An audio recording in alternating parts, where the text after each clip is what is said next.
Lotte Reiniger caught my attention at Bradford Media Museum. At first glance I was intrigued by the organic shapes and the layers used in her images. After the trip I completed some research and discovered more about her animation style and the process she uses.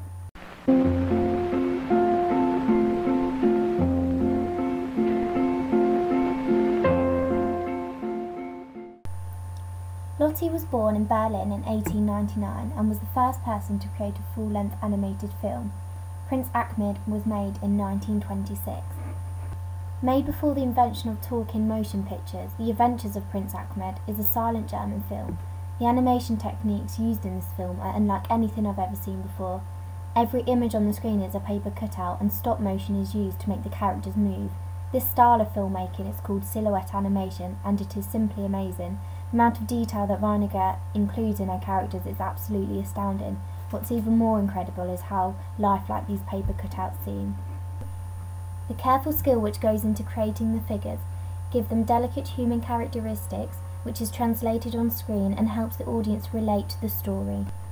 Apart from the intricate design and visuals, Lotte Reiniger fascinates me with her ability to stay loyal to a narrative and still convey the magic of a fairy tale which seems so important to her. Despite the intricate nature of her specialized technique of filming, the importance of the story must not be underestimated in Miss Reiniger's work.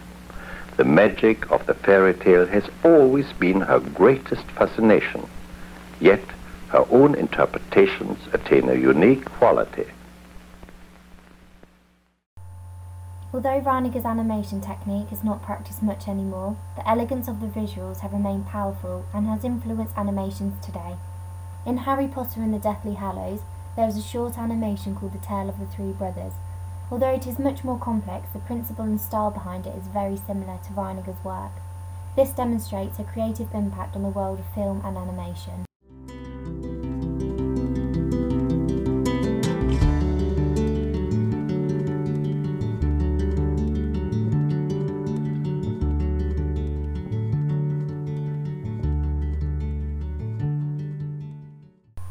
Illumination Entertainment broke onto the scene with their brilliantly funny animated film Despicable Me.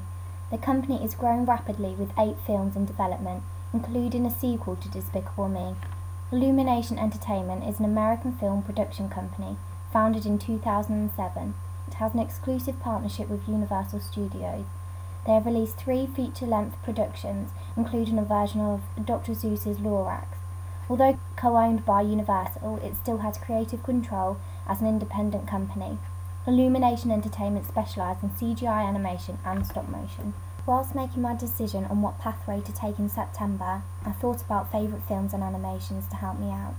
Despicable Me stood out for me, simply because of the charming characters which has been created and brought to life. This was a big turning point in my decision. I realised that although I love creating and enjoying a strong narrative, I love the satisfaction of giving something life, moulding so it has meaning and become anything you desire. I am the Lorax. I speak for the trees. People across the world love Dr. Seuss, and his drawings have a connection with people, and so there is a responsibility to try to capture some of that in what is a different medium. I'm the Lorax, guardian of the forest.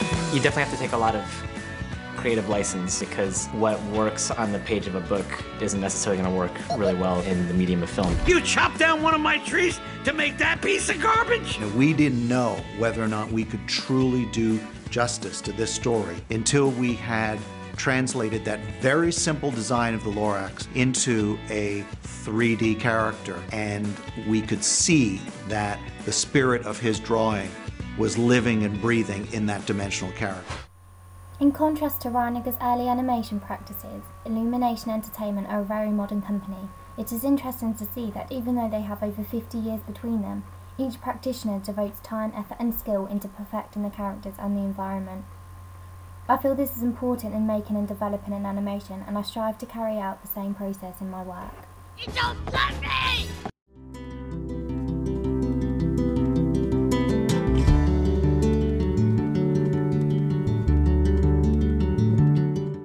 Baz Luhrmann, born 17th of September 1962, is an Australian film director, screenwriter and producer, best known for his Red Curtain trilogy, which includes his films Strictly Ballroom, William Shakespeare's Romeo and Juliet and Moulin Rouge. Luhrmann was born in Sydney, Australia. It's very simple. Storytelling, I mean, the silent films before sound came along were at their height of art, the height of storytelling. Then sound came along and it went down a bit. You had to deal with it. But storytelling remains constant. The medium just evolves, and then you learn how to use that, you know, whether it's the stage or when cinema came along. So, you know, it's just the medium. And what remains constant is, are you telling a good story? Does it touch people? Does it unite? Is it useful? You might think why I've picked a film director for my final practitioner. However, I have chosen Baz Luhrmann as he's influenced me ever since I first watched Romeo and Juliet. He has a very distinct style which is evident in all of his productions, my favourite being Moulin Rouge. In all of his movies you can see strong influences from different aspects of his life. For example, in the Moulin Rouge it has a strong visual link with Bollywood. He takes the influences and uses them delicately in the set design, costumes and dialogue. He has also cited Italian grand opera as a major stimulus. Baz Luhrmann has helped me come to my decision of virtual environments because I realise that I'm heavily engrossed by visualisation, and I feel that he delivers a style and theme flawlessly. Also referring to what I mentioned earlier, story and narrative remains very significant as a point that drives me creatively, and what Baz Luhrmann does so well is captures an environment which seems timeless. I find his work visually beautiful with fantastic cinematography, with his stories complementing his style.